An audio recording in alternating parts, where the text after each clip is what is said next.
This morning, I was taking a look at my animals. I would say I have about 4 Black Angus heifers that are ready to go to market here in about 2 weeks. Oh, when they hit about, it's actually hard for me to tell where my heifers are at this point. A few of them are as big as the others, and so, well, this is one of them. I think that this is another one. But I'm not going to raise them to 900 pounds anymore. I'm going to take them to 700 pounds. And when they get to 700 pounds, I'm going to take them to market. So my big plan right now is that if I bring in an animal at 3.5 and I put them on a good diet, they should be getting to 7 weight. Lucy, they should be getting, if I bring them in at 3.5, they should double their weight over about 4 months. And then I should take them to market. I am reducing the amount of money that I make per animal this year.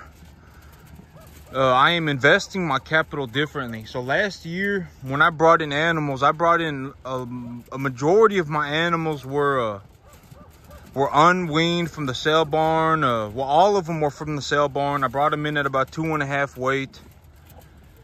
And then I had to do a lot of figuring out to get them to put on weight. And then I put weight on them. I took them to 900 pounds, 9 weight. And then I took them to market.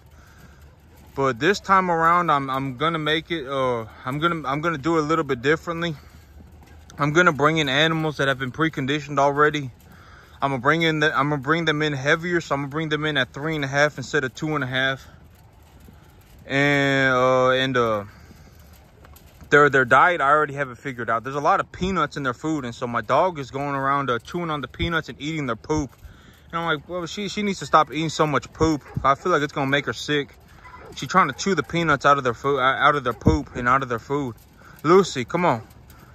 Yeah, but I don't really want my dog around these animals, just because I've seen my dogs have gotten kicked by these animals before, and it's not very pleasant. I just don't really want it happening to them all the time. And the thing about these cattle is that once they learn how to kick, once they figure out that, okay, if something is like there and I should kick it, it's not good for me either, because then it makes it dangerous for me to walk up behind my animals. And so these animals, a lot of the times they're habitual. They act on habit. And so if they're used to freaking out all the time, they're going to be freaking out all the time. If you ever try and get up on them, they're going to freak out.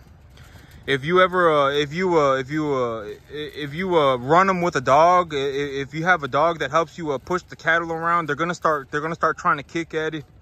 And then it's going to become habit for them. Okay, anytime something is standing behind me and I feel uncomfortable, I'll just start kicking. And then it gets dangerous. And then you can't do things like me, where I just walk up to my animal and I'll just give it a pat on the back, right? Like my animals, I can literally just walk up to them and just pat them on the back if I feel like it, you know?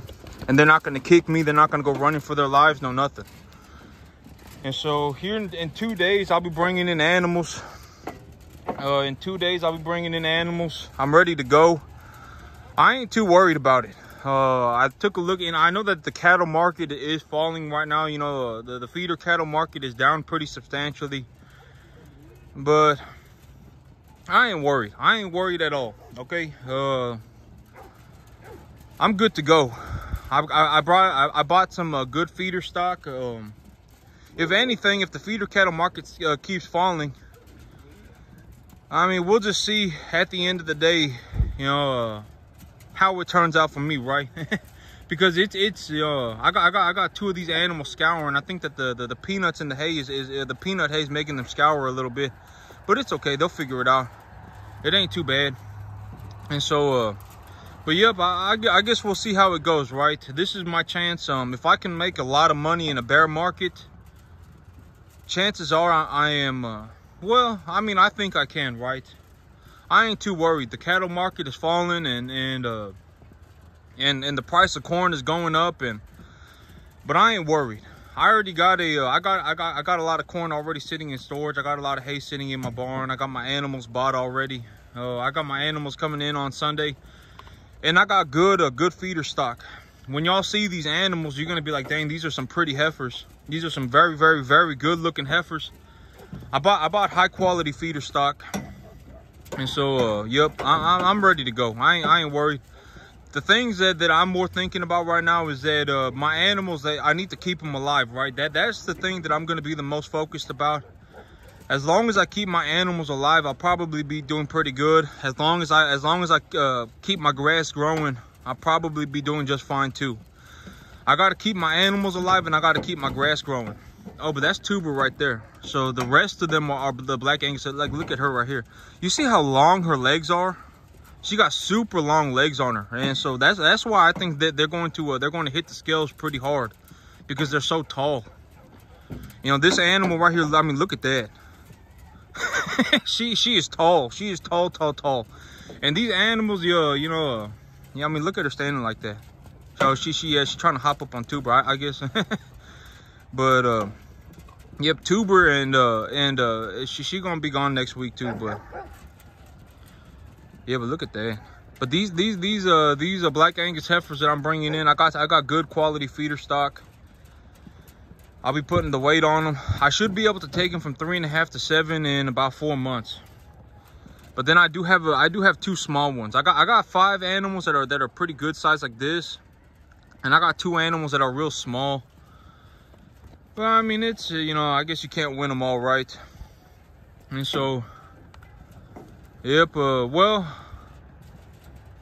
yeah, I'm gonna see what I have to do, or I'm gonna see what I'm gonna do, because a part of me, so when I was getting ready to write the check, right, when I was looking at my bank account, and I said, okay, so this is how much I'm gonna budget $40,000. I'm gonna write a $40,000 check this month for some animals. When I was going through that thought process, right, I was like, okay, so I'm gonna write a $40,000 check this month for some animals. Who am I gonna write this $40,000 check to, right? And only like 3 people made it on the list. This is also kind of something that I think is important for just in terms of a way for people to look at the world. When I was getting ready to write that $40,000 check, only 3 people made it on my list as a possible consideration, and out of that 3 people, only one person made it to be the person who I'm gonna write the $40,000 check to, right?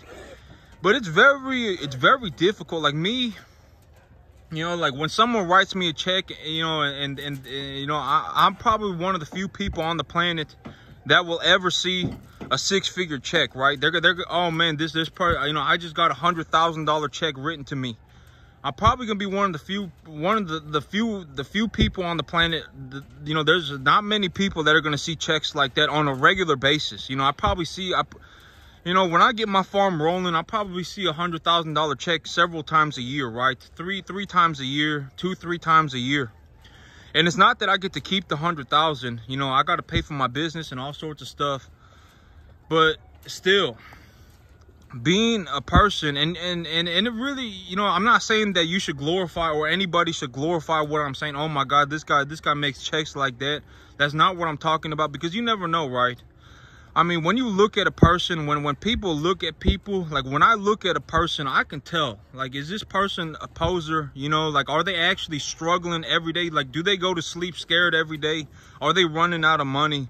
What's going, I can usually get a good idea, right? Like, a person may look like they have money, but they may not have money. They may be getting freaking wrecked financially, right?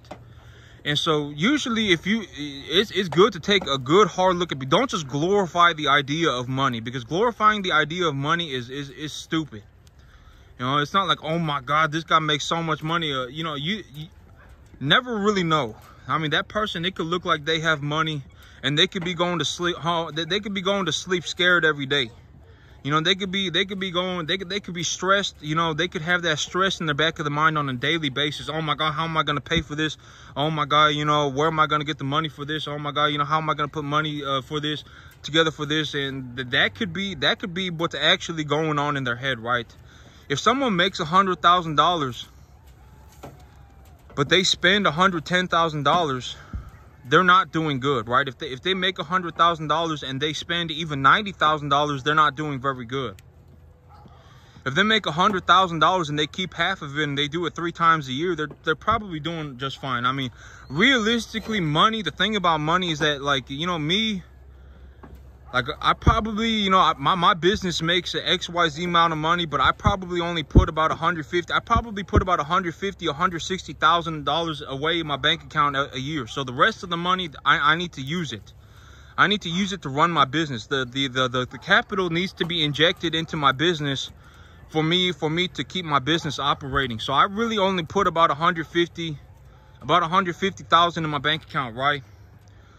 But from what I've seen, you know, there's a saying in America that, you know, if you make $60,000 a year, a person who makes $60,000 a year in America can buy about 90% of anything. So at $60,000 a year, the people in America can buy practically whatever they want. You know, once you have about $60,000 a year, you can in America, you can realistically buy about 90% of anything.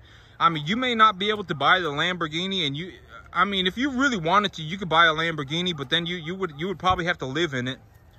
I mean, but I mean, you know, at $60,000 a year, after $60,000 a year, the amount of benefit that you get from making more money is very, very minimal.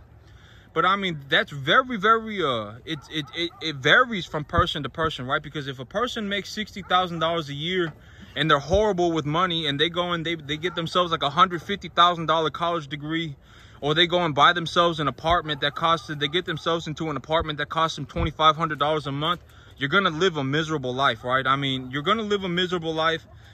But a person who makes $60,000 a year, if they go and they buy themselves a small starter home, you know, a $200,000 home, and they pay, you know, $1,000 a month for it, and they, you know, and they pay off that home, and then they sell the home and use the money that they have in the equity of the property as a down payment for the next property and take a loan for the difference.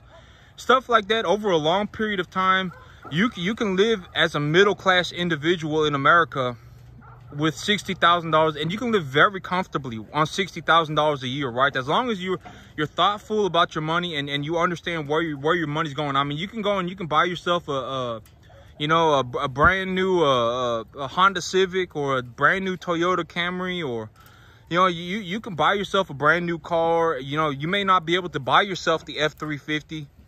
You may not be able to buy yourself the super top of the line truck and stuff like that. But in terms of just living comfortably, you can buy just about anything you want, right? If you wanted a brand new, a brand new Toyota Tacoma, a small truck, you can probably buy that. I mean, like, you know, after $60,000 a year, the money, it really don't do anything.